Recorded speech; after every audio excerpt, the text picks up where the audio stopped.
Hello again and welcome back to the gameplay series of mine of the clan mechs, and here we are with the final of the Civil War mechs, unless this is the first video watching, which hello, or if this is the second or third video, welcome back. So, the Mad Cat MKII. Again, much like the Cougar and the Uzion and the Annihilator, haven't really made many changes. The mech still comes with its standard 2 Gauss rifles, its LRMs, and its quad ER mediums. It is an assault version of the Mad Cat, essentially, upturned, though it's a Mark II, not a 2C kind of upgrade, which means it's not an Omni mech, which is odd. It's a Mark II, but not Omni.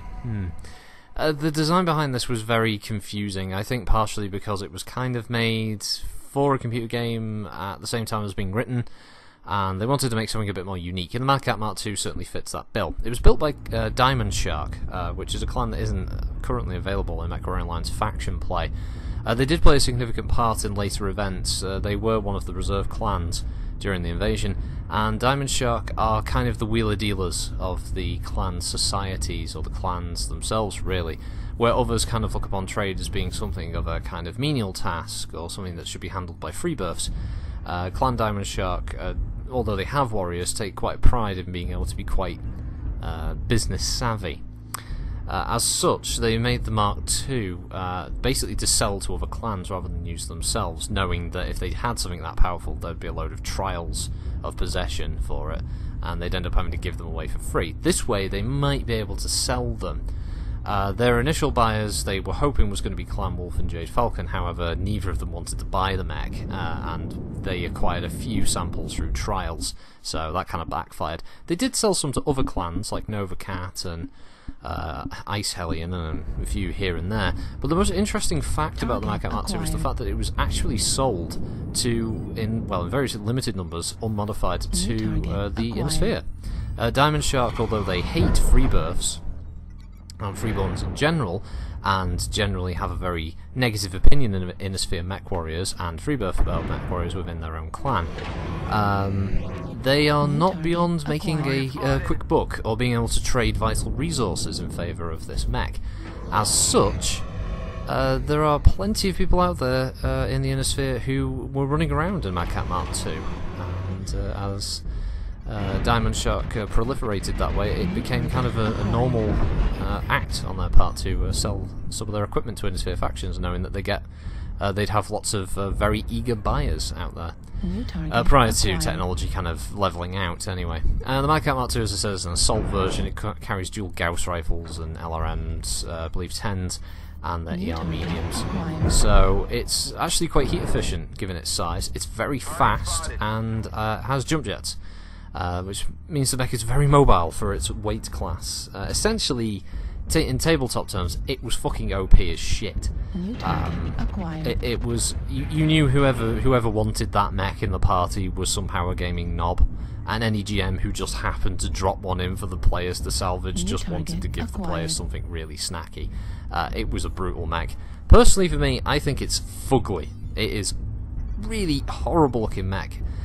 Give me the Mad Cat any day over this thing. It looks tragically awful. A bit like the Marauder 2C compared to the standard Marauder. Alright, the original Marauder 2C, prior to the changes, that looked cool, but it looked different from a standard Marauder. But the one we have in MechWarrior Online, ugly. So essentially, the Mad Cat MKII is more powerful. It's going to win 90% of the fights against the Mad Cat, but yeah, I like the Mad Cat more.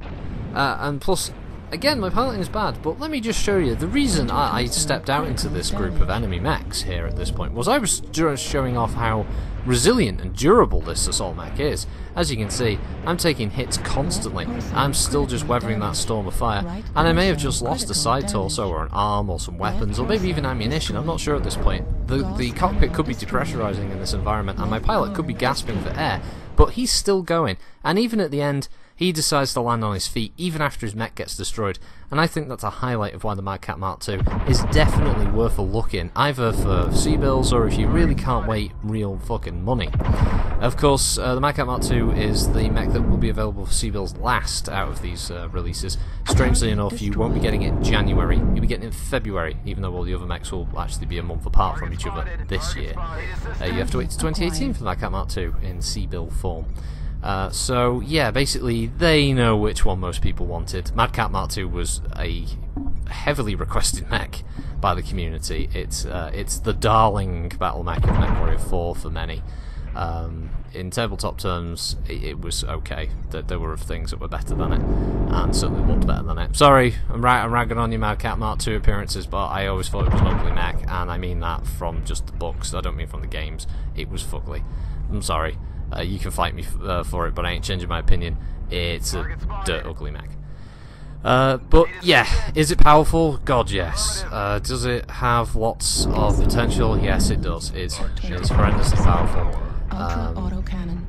I would certainly recommend it to anyone who likes their big tanky clan assault mechs. The new tech, it doesn't need it, does it? It doesn't need it. There's not much in the new clan lineup that's worth having. ATMs are apparently being written off as dead on arrival, according to the forums. Heavy lasers are too goddamn hot, and who's going to use micro lasers and stuff just to get what we got, basically. The other variants that are available, the majority of them are bollocks, so I won't be doing a chassis variant series. I think there's one other variant that came in pack, but I'll have to double check this. Well, there aren't many. Most of them I think are made up by PGI. To sort of fill the gaps, but that's not going to bother you a lot because you guys like your customization, and these PGI variants are definitely going to be scratching that itch for you in different respects. So I'm sure you'll like them. As a stock mech, I do like it. No real drawbacks, to be honest, though. The arms have got a pretty decent mounting for the height. LRMs, obviously, the missile hardpoints are quite high up. Energy hardpoints are in the side torsos and the arms, and yeah, they're all pretty good. It is a good mech, and yeah, I would recommend it if you were in the market for another assault. As I said, whether you really want it that badly that you want to drop some cash on it, you can do. But if you want to wait, you know, you've got plenty of other big stompy clan assault mechs to get you through that wait period. Marauder 2C is really powerful. Supernova can be made good. It's not the best. Kodiak is supremely powerful. So yeah, I'm gonna end it there. Thanks for watching, everybody, and this was another win, so there are 2 wins, and at least this one was on Crimson Straight, which the other 3 are, weirdly enough. So have a good one, everyone. Have fun with the new tech. Thanks for watching again, and I'll see you around. Critical Rockets signing out. Bye. Mad Cat MKII's ugly. Artillery strike online. Airstrike online. Target acquired. Our jammer has lost power.